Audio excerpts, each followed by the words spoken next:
Ce mercredi 7 juin 2023, la séance du Conseil des ministres, présidée par le chef de l'État, M. Patrice Talon, a été sanctionnée par les décisions ci-après.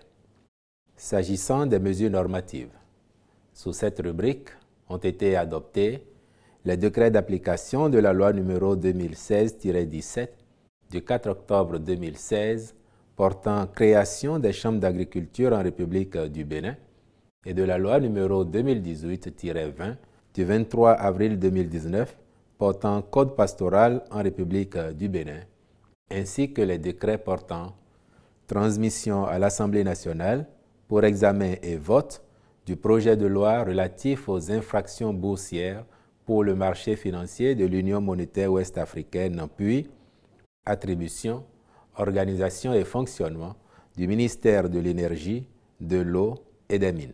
S'agissant des communications, en point 1, réalisation de forages pour l'alimentation en eau dans des localités de l'Alibori, du Borgou et du Mono.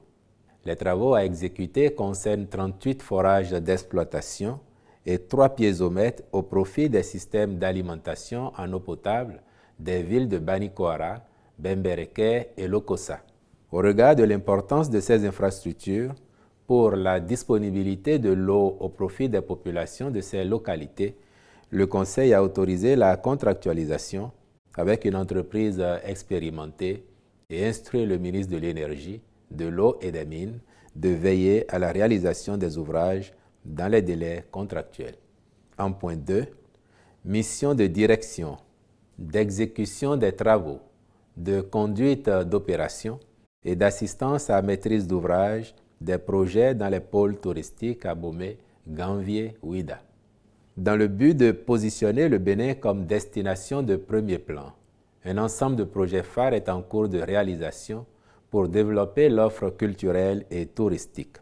La conduite des différents chantiers y relatifs a amené l'Agence nationale des patrimoines touristiques à définir une organisation impliquant maîtres d'œuvre, architectes, muséographiques, scénographiques et prestataires spécialisés dont la complémentarité est indispensable à la bonne exécution des projets. Il est à signaler que les études architecturales et techniques sont presque toutes achevées et que des entreprises ont été sélectionnées pour l'exécution des travaux de construction de plusieurs ouvrages, dont ceux des pôles touristiques à Bomé, Ganvié, Ouida.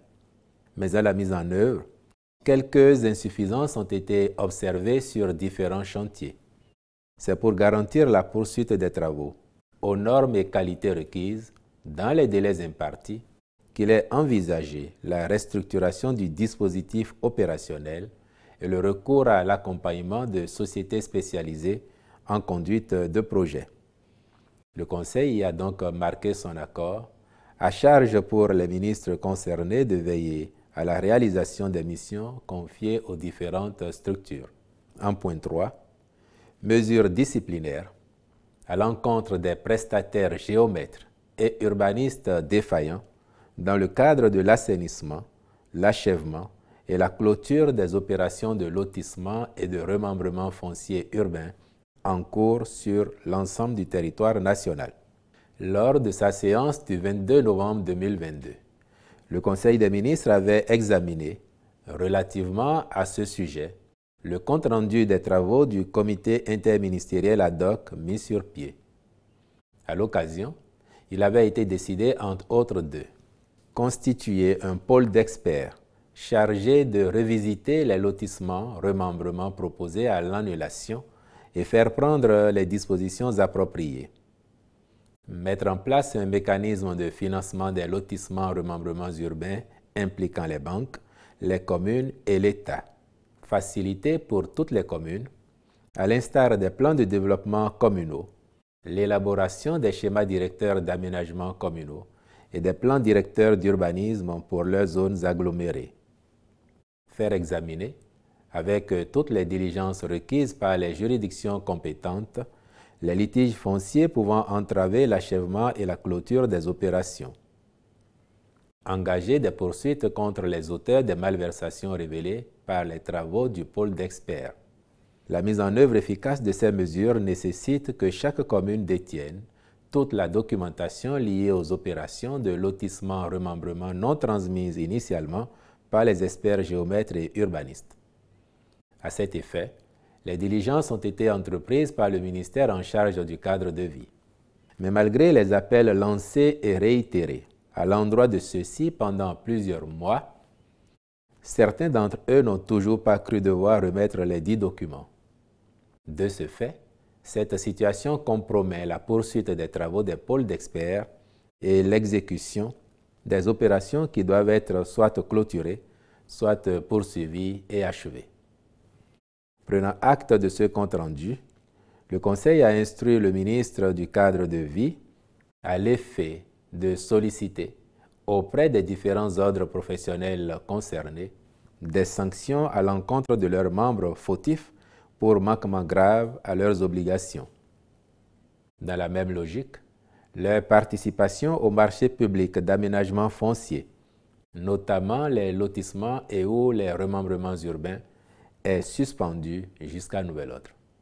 Au chapitre des mesures individuelles, enfin, les nominations ci-après ont été prononcées au ministère de l'Industrie et du Commerce. Secrétaire général du ministère, M. Éric Kader Biantabé. Secrétaire général adjoint du ministère, M. Zéphirin C.Poyon. Directeur adjoint de la planification, de l'administration et des finances, M. Émile Azonwakon. Directeur de la concurrence, M. Bernard Ehun.